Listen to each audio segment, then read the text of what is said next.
tudo bom? Hoje eu vou falar sobre os dois probióticos mais conhecidos que a gente tem, o kefir e o kombucha ou kombucha, não importa como você fala. Eles são realmente dois dos mais populares. Muitas pessoas consomem diariamente para melhorar a saúde, a inflamação, o intestino e muitos outros benefícios. E me perguntam, Patrícia, afinal de contas, existe um melhor? Qual é a diferença entre eles? Como se faz? Vou te explicar isso tudo. Fica aí até o final que você não vai querer perder. Antes de começar, quero te perguntar se você tem hábito de consumir algum probiótico regularmente aí no dia a dia. Qual é o probiótico que você consome? Lembra que eu tenho aqui uma playlist ensinando como preparar vários probióticos. Tem um vídeo ensinando como preparar repolho fermentado, maçã fermentada, aveia fermentada, o próprio kefir, iogurte. Eu vou deixar essa playlist aqui embaixo na descrição para você. E me conta se você já consumiu kefir ou kombucha, qual desses você mais gosta, em termos de sabor, em termos de praticidade, que também é bem diferente.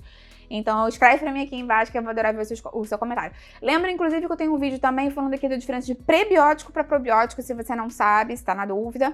Também vou deixar isso aqui embaixo na descrição. Vamos começar a falar então sobre essa diferença, o que eles têm em comum, o que eles têm de diferentes, qual é o melhor. Vamos começar. Existem algumas diferenças fundamentais entre os dois. Primeira coisa é a base deles. A gente sabe que o kefir, ele pode ser fermentado no leite, que é o kefir de leite, ou na água com açúcar mascavo, açúcar demerara. Então, o kefir tem essas duas bases e são grãos diferentes de kefir para esses diferentes tipos de substrato que ele utiliza. No caso do kombucha, eu chamo de kombucha, tem gente que chama kombucha. Pra mim tem que ser kombucha porque, gente, ele é feito no chá, né? Então, normalmente ele é feito a partir do chá verde ou chá preto adoçado, também com açúcar mascavo ou demerara, e ele vai fermentar ali. Com relação ao sabor, muitas pessoas querem saber a diferença. O kefir, ele tem um sabor levemente ácido e ele pode ser cremoso se for o kefir de leite. Então, ele vai ficar parecendo como se fosse um iogurte um pouquinho mais ácido, sabe? Um pouquinho mais azedinho. No caso do kombucha, como ele é feito à base de chá, ele é mais refrescante, com essas notas frutadas do chá, e ele também é levemente acidificado, porque normalmente quando a gente fermenta as bebidas, elas ficam mais azedinhas, mesmo pelo crescimento da levedura e dessas bactérias benéficas que ocorre e deve acontecer mesmo. Com relação ao tempo para eles ficarem prontos, essa é para mim que é a maior diferença em termos de praticidade, porque o kefir, você pode fazer um kefir de 24 horas, você pode fazer um kefir de 48 horas, um kefir de 72 horas. Quanto menos tempo você deixa o kefir fermentando, mais ácido ele vai ficar, ao contrário, mais suave ele vai ficar, e quanto mais tempo você deixa ele em contato ali com o leite ou com a água, mais azedinho ele vai ficando, porque ele vai consumindo mais daquela lactose ou do açúcar que você adicionou. No caso do kombucha, a diferença é muito grande, porque a gente tem que deixar ele fermentando de 7 a 14 dias. Então, normalmente, as pessoas até fazem um volume maior desse preparado, desse probiótico, para irem consumindo diariamente, porque sabem que vai levar muito tempo para a próxima leva ficar pronta. Então, quais são os pontos fortes e os pontos fracos de cada um?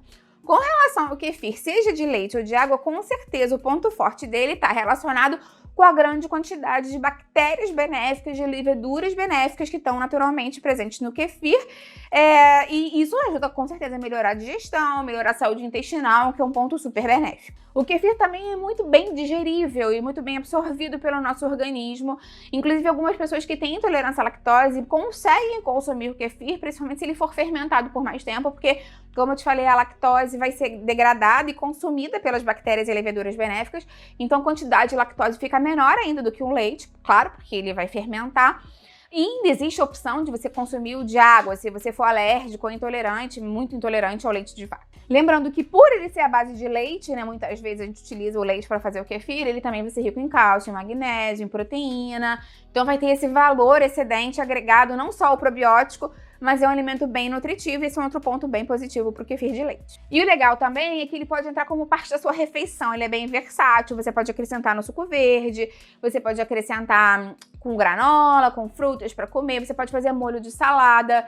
A única questão é que, como qualquer probiótico, a gente nunca deve aquecer ou cozinhar, porque se você bota essas bactérias e leveduras benéficas em alta temperatura, você mata os bichinhos e acaba perdendo a função deles. Esse é um ponto bem importante. Agora, o ponto fraco é que o kefir pode ser menos palatável para algumas pessoas, principalmente se você deixa ele fermentando por muito tempo, como foi o que eu te falei, né? Que ele fica mais azedinho, mais ácido. Mas também tem um lado que se você deixar fermentando 24, 36 horas, né, dá pra você fazer essa dosagem, assim, de paladar também, se essa for uma questão pra você. E os benefícios do kombucha? Muitas pessoas querem saber. O kombucha, ele é excelente pra ajudar a desintoxicar o organismo. Isso porque ele é bastante rico em ácidos inorgânicos, que ajuda a regular o pH do nosso corpo, o que ajuda a desintoxicar o organismo, até mesmo a poupar o fígado, então é um ponto bem interessante dele. Como ele é à base de chá também, né, chá verde ou chá preto, como eu te falei, tem ainda a agregação das atividades antioxidantes dos polifenóis, do epigalocatequina galato, que estão presentes no chá verde, por exemplo. Então ele acaba sendo mais turbinado em termos de ser um probiótico antioxidante, que é um ponto super favorável também. Muitas pessoas relatam que adoram o sabor refrescante dele. Isso porque ele é à base de chá, então ele é bem levinho, levemente adocicado, e muitas vezes ele fica com aquelas borbulhas, tipo um refrigerante caseiro. Então, normalmente, as pessoas apreciam muito o paladar do kombucha. Os pontos negativos, digamos assim, não é que sejam negativos, mas assim, menos bons comparados com o kefir, é que apesar dele ter bastante quantidade de boas leveduras, ele tem menos quantidade de bactérias benéficas. Então, assim, não é que ele seja um probiótico ruim, mas em termos comparativos, em termos de proporção de bactérias e leveduras benéficas, o kefir sai ganhando, mas não quer dizer que ele esteja ruim, não. Ele ainda continua tendo boas leveduras ali e pode ser, sim, uma boa opção de probiótico para você consumir no dia a dia. Lembrando que, como ele é feito mais à base de açúcar e normalmente a proporção de açúcar é maior do que para você fazer o kefir, para muitas pessoas isso pode ter um impacto, porque a gente sabe, né, que o açúcar pode ajudar a ganhar peso e outras questões associadas. Então, claro que a bactéria ali, o SCOBY, né, a levedura do kombucha vai se alimentar desse açúcar, mas dependendo da proporção, pode ser que ainda tenha no resto, né, no final, mesmo depois do processo fermentativo, ainda tenha mais açúcar do que o kefir, por exemplo. Essa pode ser uma questão para algumas pessoas, principalmente para quem tem diabetes ou quer controlar o açúcar do sangue. E eu acho que o maior problema, realmente, do kombucha é o tempo de fermentação, porque, como eu te falei, né, é de 7 a 14 dias.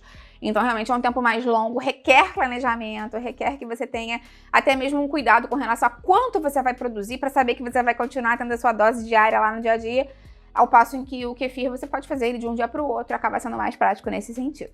Então, para você preparar o kefir, eu tenho um vídeo inteiro já explicando como fazer o kefir, eu vou deixar ele aqui, mas basicamente você vai misturar os grãos de kefir com água ou leite. Se for água, tem que botar açúcar mascavo, como eu te disse. Se for o leite, é só o leite puro sem açúcar. Mistura tudo, tampa com um pano ou com um papel, coloca num ambiente em que você saiba que tá escurinho, que as leveduras e bactérias benéficas gostam, né, desse ambiente mais quentinho, mais escurinho, tipo dentro de um armário, assim, e deixa ele fermentar. Depois que ele ficar pronto, você vai coar, e aí você pega esse grão que sobrou, coloca em outro leite, e aquele leite que foi fermentado você guarda na geladeira, para ir consumindo no dia ou na semana, né, para você ir consumindo com o que você quiser nesse sentido. Já no caso do kombucha, você vai fazer um chá e enquanto o chá estiver quente, chá verde ou preto, você vai acrescentar o açúcar mascavo ou demerara, dissolve bem o açúcar no chá ainda quente, espera mornar, porque se você botar o kombucha ali, o SCOBY ali, o bichinho morre, né? Lembra que eu te falei, não pode ser temperatura muito alta. E aí depois você faz o mesmo processo, você coloca ali o SCOBY e você espera ele fermentar por 7 a 14 dias nesse mesmo ambiente, um armário e tudo mais. E você vai ver que ele descola depois de um tempo também. E aí você pega esse SCOBY e transfere para outro chá que você preparou depois desses 7 ou 14 dias. E a mesma coisa, aquele kombucha que está pronto, você guarda na geladeira e vai consumindo. E o restante você deixa com mais chá adoçado num armário para ir fermentando também. Então deu pra gente perceber que não tem melhor ou pior, tem sim o que se adapta melhor à sua rotina, ao seu paladar, ao seu estilo de vida. Então, o mais importante é que você consuma probióticos. E eu acho que uma dica bem interessante é que a gente sempre pode variar, né? A gente não precisa depender só de um, a gente pode sempre acrescentar um ou outro. Lembra que os probióticos ajudam muito na inflamação do nosso corpo também. E eu tenho um material bem interessante que eu preparei para ajudar você a controlar a inflamação, melhorar a saúde, até mesmo dores do seu organismo. Eu vou deixar o link para esse material aqui com receitas, cardápios e dicas.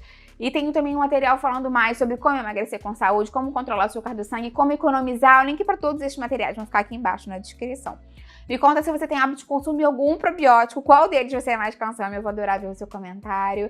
E lembra de deixar curtida no vídeo, isso me ajuda muito, tá? E mostra pro YouTube que você apoia o canal. Se você conhece alguém que vai gostar desse conteúdo, compartilha esse vídeo. Vamos juntos ampliar essa corrente do bem eu e você, que é isso que eu quero aqui no canal. Até a próxima, tchau, tchau!